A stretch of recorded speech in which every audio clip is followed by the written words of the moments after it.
Hello guys, welcome to Mackie's hub. और आज हम देखने वाले हैं प्रेशर के बारे में एंड इट्स यूनिट्स। जैसे आपने सुने होंगे पास्कल, बार, एटीएम, एलबीएफ पर इंच स्क्वायर, एलबीएफ पर फीट स्क्वायर, ऐसे काफ़ी सारी यूनिट्स होंगी प्रेशर की, वो भी हम डिटेल में आज जानेंगे। और लास्ट टाइम एक क्वेश्चन मैंने आपको दिया था, होपफुली आपने किया होगा और उसका भी हम सॉल्यूशन देखेंगे, लेकिन अभी नहीं, वीडियो के अंत में। तो चलिए करते हैं इस वीडियो को start.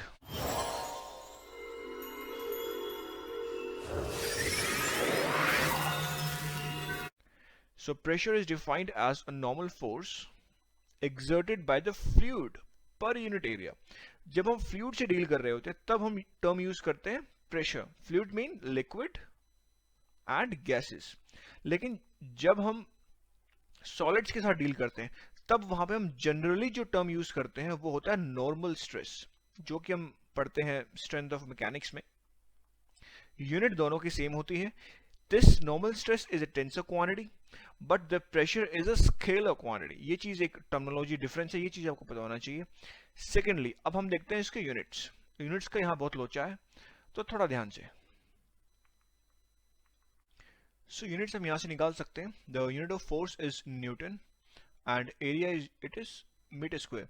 So the unit of pressure is newton over metre square. Now इसको हम पास्कल भी बोलते हैं, ये आपने सुना होगा, और पास्कल। 1 न्यूटन पर metre square means 1 pascal. Now एक और यूनिट निकल के आती है बार। 1 बार, ये होता है 10 टू द पावर 5 पास्कल। इसी को हम लिख सकते हैं 100 किलो पास्कल, और यही बराबर होता है 0.1 mega pascal. Now basically 1 kilo pascal, what does it mean? देखो, किलो का मतलब होता है 10 to the power 3, so this means 10 to the power 3 pascal. 1 mega pascal, इसका मतलब होता है 10 टू द पावर 6 पास्कल। तो ये तो यूनिट हो गई जो जनरली हम आपने देखी होगी। एक और यूनिट होती है 1 kgf पर सेंटीमीटर स्क्वायर। ये आपने थोड़ा कम सुना होगा इसके बारे में। 1 kgf पर सेंटीमीटर स्क्वायर, ये किसके इक्विवेलेंट होती है? 9.807 न्यूटन पर सेंटीमीटर स्क्वायर, और 9.807 times 10 to the power 4 newton पर मीटर स्क्वायर, और न्यूटन पर मीटर स्क्वायर मतलब पास्कल।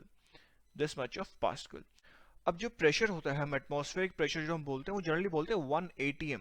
सो 1 एटमॉस्फेरिक प्रेशर ये क्या होता है? 1 एटमॉस्फेरिक प्रेशर का मतलब ये होता है 1.10325 bar, and in bar we can easily convert it into Pascal। We know that 1 bar is equals to 10 to the power 5 Pascal, so we can convert जो हमारा ATM प्रेशर है उसको हम पास्कल में हम कन्वर्ट कर सकते हैं। अब जितने भी आपने यूनिट्स यहाँ देखी हैं, इन सभी यूनिट्स को अगर आप ध्यान से देखेंगे तो एक कंक्लूजन निकल के आएगा कि जो यूनिट है बार, 1 ATM एंड 1 kgf पर सेंटीमीटर स्क्वायर, ये लगभग बराबर होती हैं। लगभग, थोड़ा बहुत अंतर होता है, लगभग बराबर होती हैं। तो चलिए अब नेक्स्ट हम देखते हैं कि हम इंग्लिश सिस्टम में प्रेशर की यूनिट क्या लेते हैं। Now in English system the unit of pressure is pound force over inch square, and इसको हम psi भी बोलते हैं। अब देखिए, जो 1 atm प्रेशर है, जो हमने एटमॉस्फेरिक प्रेशर जो हमने पहले देखा था, अगर हम इसको इस फॉर्म में लिखें तो ये करीब होगा 14.696 psi। अभी इस यूनिट की एप्लीकेशन देखिए। आप जब टायर्स में हवा भरवाने जाते हैं अपनी स्कूटी में और या कहीं गाड़ी में कहीं भी, तो आप जनरली आप क्या बोलते हो कि भैया पिछले वाले टायर में 40 भर दो। रियर व्हील में 40 भरवाते हैं और फ्रंट व्हील में करीब 30 टू 35 भरवाते हैं। बट वो 40 क्या होता है? 40 इट्स यूनिटलेस। 40 का मतलब क्या है? 40 psi।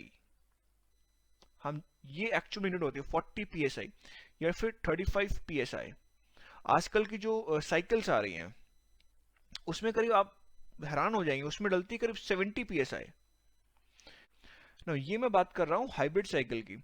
इसमें जो प्रेशर की रेंज होती है जो हवा भरवाते हैं हाइब्रिड साइकिल में, वो करीब होता है 50 टू 75 psi।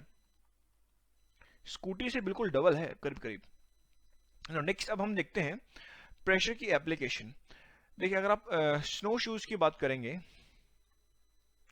इनका जो एरिया होता है वो नॉर्मल शूज से काफी ज्यादा होता है। क्यों? क्योंकि देखिए, हम चाहते हैं कि जो हमारा पाँव है वो स्नो में फंसे ना, तो हम क्या चाहेंगे कि प्रेशर जो लग रहा है स्नो के ऊपर हमारे शूज से कम हो। तो pressure is basically force over area. अब प्रेशर को हमें कम करना है, लेकिन जो वेट है वो तो कांस्टेंट ही, आपको वेट तो बदलने वाला है नहीं, जो है वो है। लेकिन अगर हम एरिया बढ़ा दें शूज का, तो ये प्रेशर जो लग रहा होगा वो कम हो जाएगा। ऐसे ही अगर आप नाइफ को देखेंगे तो उसकी जो एजेस होती है वो काफी शार्प होती हैं। क्यों? सेम रीजन है, pressure is force over area. अब हम चाहते हैं कि जो प्रेशर लग रहा है नाइफ के ऊपर वो ज्यादा से ज्यादा लगे। तो जो हम फोर्स लगाएंगे नाइफ के ऊपर वो तो सेम ही लगेगी, लेकिन अगर हम नाइफ का एरिया कम कर देंगे तो ऑटोमेटिकली जो प्रेशर जनरेट होगा वो ज्यादा हो जाएगा। Now if you consider this figure, we can take the weight of this person to be 150 lbf, and we can take this the weight of this person to be 300 lbf. Now the pressure that would be acting on their foot, better we should take normal stress, that should be equals to pressure, the force over area. So force यहाँ पे है 150 और area तो same ही है दोनों में 50, so this is 3 lbf over inch square. अब अगर आप इस पे देखेंगे, इसका जो प्रेशर लग रहा होगा यहाँ पे वो डबल हो जाएगा। क्यों? क्योंकि वेट डबल हो गया है। तो 6 पाउंड पर इंच स्क्वायर। तो यहाँ पे इसके पैरों पे ज्यादा प्रेशर लग रहा होगा as compared to this person. Now next I will see the gauge pressure, absolute pressure and vacuum pressure. Now the actual pressure at a given position is called absolute pressure, और जो हमने reference लिया है इस pressure को major करने के लिए वो है एब्सोल्यूट जीरो प्रेशर और एब्सोल्यूट वैक्यूम। सो यहां से हम स्टार्ट करते हैं। Now this red line is for atmospheric pressure and we know कि जो एटमॉस्फेरिक प्रेशर की वैल्यू होती है वो होती है 1.01325 बार। नाउ फिर जो गेज प्रेशर है वो क्या होता है? देखिए जो हमारे जो measuring devices हैं, pressure measuring devices, they are calibrated to read zero in the atmosphere. So they indicate a difference between the absolute pressure and the local atmospheric pressure. मतलब जो gauge pressure होता है basically it is a difference of absolute pressure minus the atmospheric pressure. इसको आप इस तरीके से समझ सकते हैं। अगर आप अपनी साइकिल में हवा भरवा रहे हैं और वहां पे हम मेजर कर रहे हैं कि गेज प्रेशर कितना, अब डिवाइस लगाएंगे उसको मेजर करने के लिए, प्रेशर मेजरिंग डिवाइस, और वो आपको दिखा रहा है 40 psi। तो this is what, this is the gauge pressure.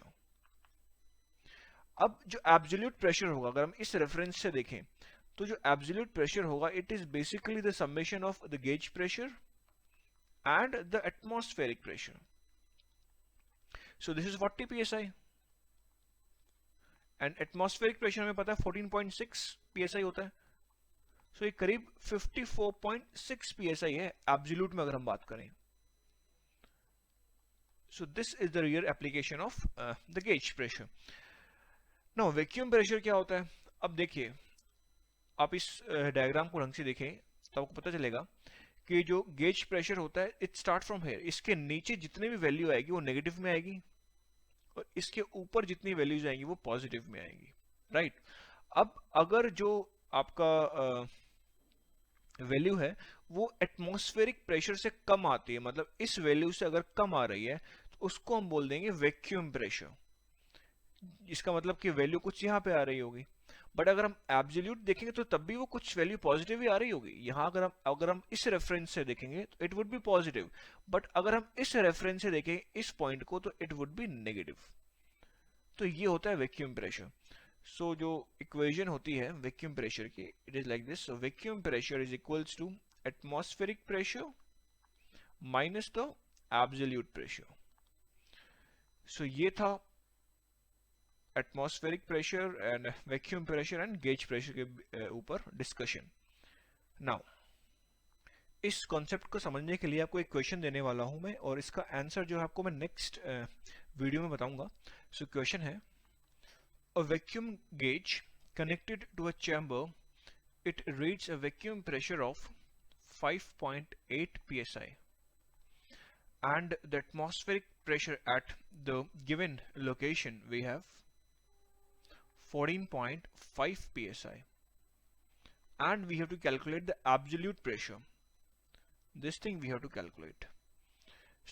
Now we're going to discuss the problem that was given in the last video, and it was that during heating process the temperature of the system, it rises by 20 degrees Celsius, and we have to express the temperature rise in Kelvin, Rankine and Fahrenheit. Now we know that the change in temperature in terms of Kelvin, it is equals to the change in temperature for degree Celsius, and this value we have 20 degrees Celsius. So we can say that delta T in terms of Kelvin will be equals to 20 degrees Celsius. Now next, the change in temperature in terms of Rankine, it is equals to 1.8 times the change in temperature for Kelvin. So we have 1.8 times 20, and it will be equals to 36 degree Rankine. So we can say that change in temperature for a Rankine will be equals to 36 degree Rankine. अब जो next हमें देखना है वो है Fahrenheit के बारे में. So change in temperature in terms of Fahrenheit will be equals to, it will be same for Rankine, means delta T of Fahrenheit is equals to delta T for Rankine. So this value we have obtained as 36 degree Rankine. So finally we can conclude कि जो change in temperature होगा for Fahrenheit के लिए वो बराबर होगा 36 degree Rankine. Sorry, this is in Fahrenheit. So I'm going to end this video here, and in the next video we're going to see some pressure measuring devices. So अभी के लिए goodbye और अपना बहुत ही ख्याल रखिएगा. Thank you.